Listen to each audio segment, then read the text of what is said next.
We're live. So welcome to Psyfeld this morning, where this morning's discussion is on the marine biologist. So who will start?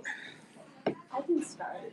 The episodes that I've seen for this clerkship, the only ones that I've seen of episodes of Seinfeld, so I know it's sad. I wasn't really familiar with it. I guess that, that's just that I kind of got to know the characters mostly through the discussions we've had. But in terms of George, like what we've talked about previously about his narcissism, I'm starting to see that almost in every single episode, especially the posing as a marine biologist. And the scene at the end where he's going to rescue that beach whale and what he says when he's talking to his friends about the sea being angry. Like an epic tale. Hemingway. Yeah. Almost overconfidence and narcissism gone too far where you're risking your life almost, right? So there's there's a couple of things here that I think there is some overlap, but I'd like to talk about them separately. The first, of course, is his simply telling someone a falsehood with a conscious motivation behind, meaning there's an external gain behind that, which runs a parallel to what, quote unquote, mental disorder. Malingering, right? So DSM-5 took it out of the manual. So it's not a true mental illness per se, although it could certainly show up in shelf exams. So malingering is when an individual lies to your face for reasons they are conscious of, which differentiates for when a person lies to your face for reasons they are not conscious of, which would be what disorder? Factitious, good, right? So George definitely represents malingering here. Now, he's not feigning a mental or physical disorder per se, but it's a parallel here. The other part of it is the narrative. The sea was angry that day, my friends. That also parallels what you could see as a clinician with regard to the dramatic story being told. Sometimes when you ask an individual, what brought you into the hospital, they may start with early childhood experiences. That happens. And here's a parallel with George. He's going to make sure that his friends hear the entire story. Now, in this case, certainly the way the script, and this is kudos to Larry David, it is one of the better narratives in the 9 seasons of Seinfeld. That is an incredible story. He pulls out the golf ball. Right, but that's the dramatic intensity within which that's can provide a patient or medical that could happen, and that could be consistent not only with malingering or factitious. It could also be consistent with a somatic symptom or related disorder, and of course, it runs a continuum, a spectrum with normal adult behavior. Okay. Not to say that children don't do it. We're just going to focus on adult healthcare here. Anything else for George? I actually think that in this episode, George actually doesn't show narcissistic qualities. I think he does in a lot of other episodes, but in this situation, he was actually put on the spot to be a marine biologist by Jerry, because Jerry was saying that I think her name is Diane, she was saying, oh, George was always a slack off, that did he ever amount to anything? And by Jerry playing him up to be a marine biologist, he kind of put him in like a no man's situation where he either belonged with the marine biologist because she was clearly interested in him once he was a marine biologist, or just say, yeah, Jerry lied, and I don't know what he's doing for his job at season 5, I guess. So he's kind of stuck in. I don't know if this really represents like narcissistic qualities. We really didn't have a choice either. If it doesn't, what is the commonality between what he does and the narcissistic personality disorder? Why is he so easily influenced by Jerry here? That's it. Yeah. So even though we might want to put on a clinical label, the fact of the matter is that we're addressing behavior that appears to be the result of low self-esteem. Right? And whether we call that narcissism, narcissistic personality, significant, is largely irrelevant. I mean, clinical practice, we'd like to talk about diagnoses, but the fact of the matter is that in psychotherapy, you're probably less inclined because you're focusing on the root of the problem, which is the same here. I think there's a third variable in play here.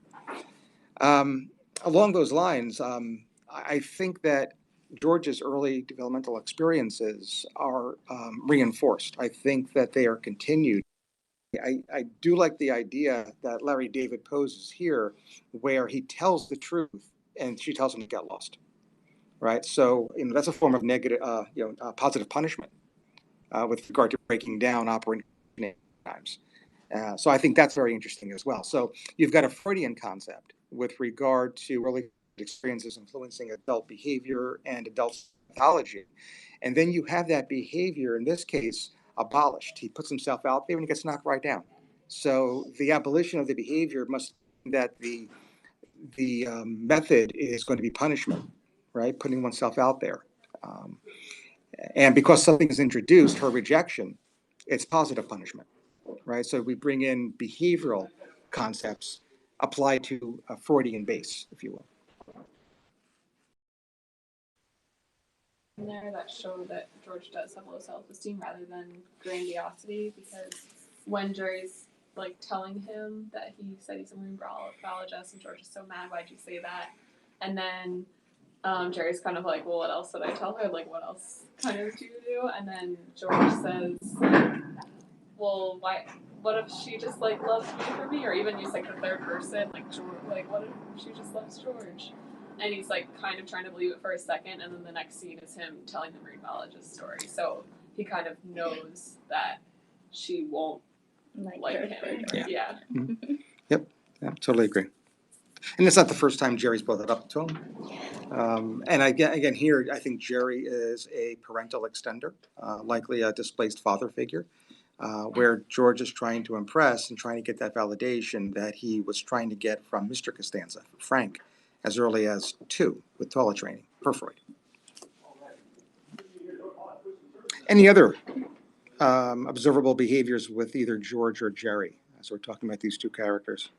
I think the beginning of the episode kind of encapsulates all of Seinfeld, in my opinion, because it's just Jerry holding up this like old T-shirt and just talking to Elaine, who's on the phone, and just like completely ignoring the fact that she's like, oh no, like I'm trying to be on the phone, and he's like just saying nonsense about this T-shirt that no one cares about except for him, and just isn't listening. No one listens in the show, and that leads to a lot of their downfall in every episode. So it's a lot of like self like egocentrism, and you see it like right off the bat in this episode. And I was like, well, this is all Seinfeld right there. It is. It's Seinfeld in a microcosm. It definitely is. No doubt.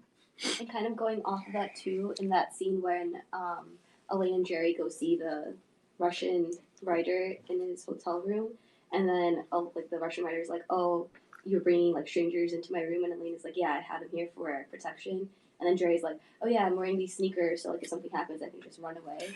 So like it's nothing to do with what Elaine said. He's just looking out for himself. And it kind of plays into that whole theme. Let's talk about the author too. Any observations with, is it Testikov? I thought it was interesting how he just gets annoyed at any little noise. Elaine's organizer phobia. Yeah.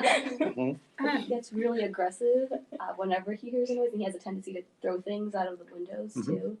So yeah. Let's actually say that the hyperacusis is not due to a medical condition or the direct physical effects of a substance. And by the way, what substance has hyperacusis as part of the diagnostic criteria of its intoxication syndrome? Well, I mean, a substance that we would, recreational. Yes, but yes. You're not going to find a psychiatrist prescribing aspirin or recommend. Well, you should. I recommend. We should. Maybe. No, hyperacusis. Good for you. Yeah, PCP, hyperacusis. Absolutely. Right. Good. Right. I don't think he's. Well, you don't know, but he's a writer, and he's certainly very impulsive and aggressive. Well, wait a minute. We would want a blood test here. Let's see if it comes back negative. Okay. Forget the diagnosis. Let's actually stick to this theme that we're going to avoid a diagnostic label here, but we're going to get to a root of a problem. That is, he's seeing you in psychotherapy. What might be the reason why he reacts the way he does to the chime? Overstimulation. Good. And how did you learn that? One possible way. So this would, whereas in the past, 5 minutes ago, He also doesn't want to go to an office, wants people to come to him. He likes to have a very controlled environment, probably because he can control for nasty noises like that beeping. And he also gets paranoid when that doesn't happen. You actually see him react adversely with regard to paranoia, which itself might be a form of stress-induced psychosis, which we just talked about yesterday in lecture. For the chime itself, this may be an example of another form of learning. So we just kind of referenced operant conditioning. He may be classically conditioned to react to the chime the way he does. Maybe he had inadvertently paired a sound, a bell, a chime, with an adverse consequence, made that pairing, and now through stimulus generalization is reacting in the same way. Right?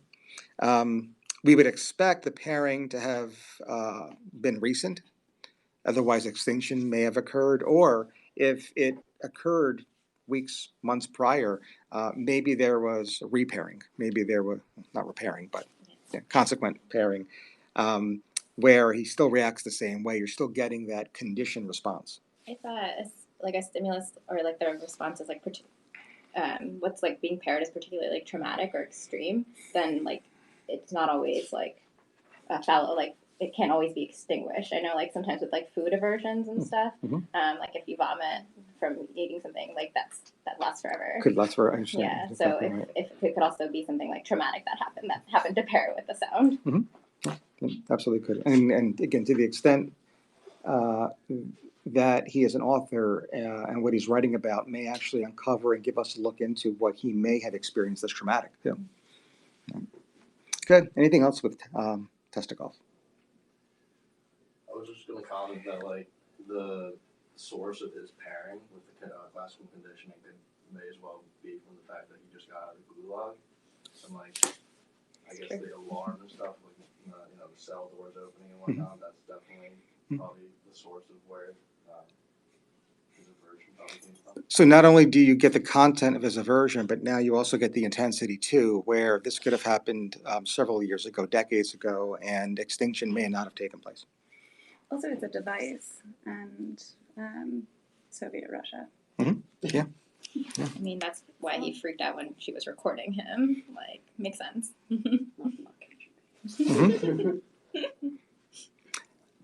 Kramer? To see if anything He is psychotic. What's going on with Mr. Kramer? So it's hilarious the way that he flies into the apartment and just begins yelling about how, like, do you want to have fun? Are you just saying that you want to have fun, or do you really? And then kind of goes into this really emotional, like, you could rephrase what he said with such an emotional speech. You could just say, would you like to go, like, hit golf balls into the ocean?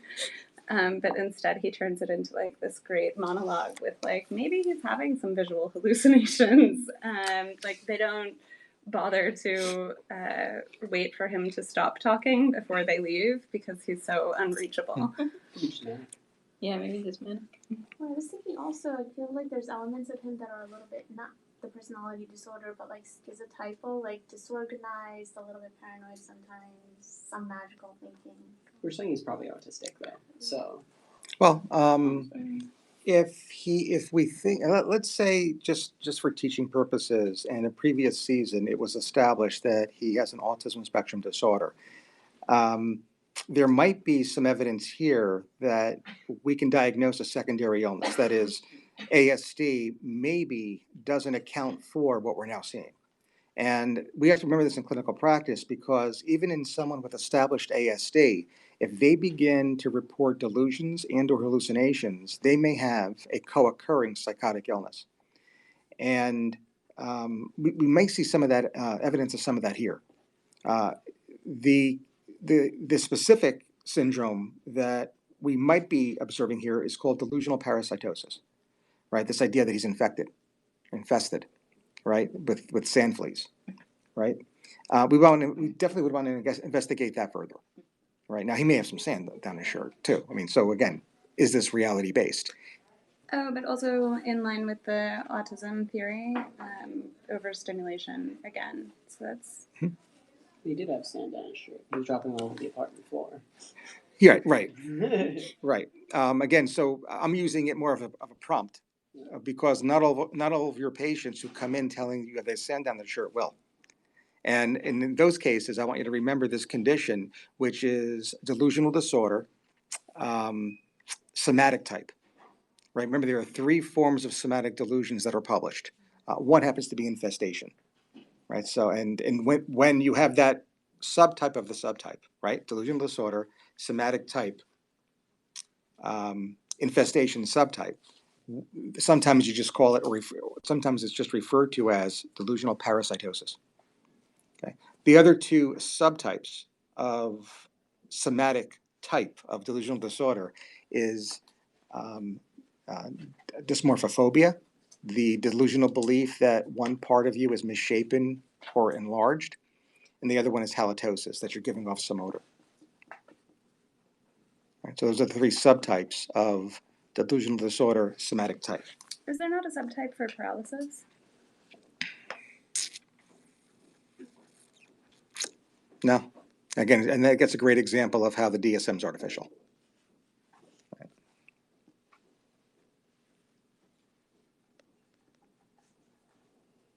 Any other observations with Kramer?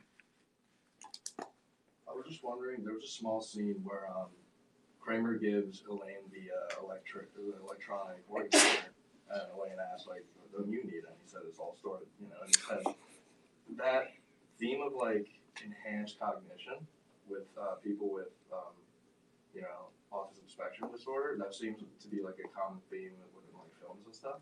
Is that, like, a diagnostic criteria, or it's just Yeah, that'd be an individual trait. Mm-hmm. Any other observations from the marine biologist? Covered a lot today. There's also Jerry, who has pervasiveness of lying throughout this episode, besides the telling Diane about the marine biologist. He also tells Elaine that War and Peace was had more, what is it good for? And then she buys it. So I don't know what psychiatric condition that really underlies for Jerry, but it's just, and I think this is like a trait throughout. He does have a tendency to lie or exaggerate what is going on in many other situations. I think part of it might be humor as a defense Yeah. mechanism. He's very anxious. We know he has established OCPD, which does have correlation with anxiety disorders, including but not limited to OCD. That said, there might be a secondary component here, and I think it has everything to do with his exerting power over an ex-girlfriend. How far can I go to get you to believe me? Where is that line, and how far can I push this ticket? Right. And the only way that it really gets measured is the negative consequence of Elaine when she does buy into it, and there's the test. And I think that's a big part of this dynamic as well. All right, we'll leave it here. We will be back on Tuesday. I will tweet the Seinfeld episode then. I will also tweet the film to watch over the weekend to discuss at 12:30 over Periscope on Tuesday as well.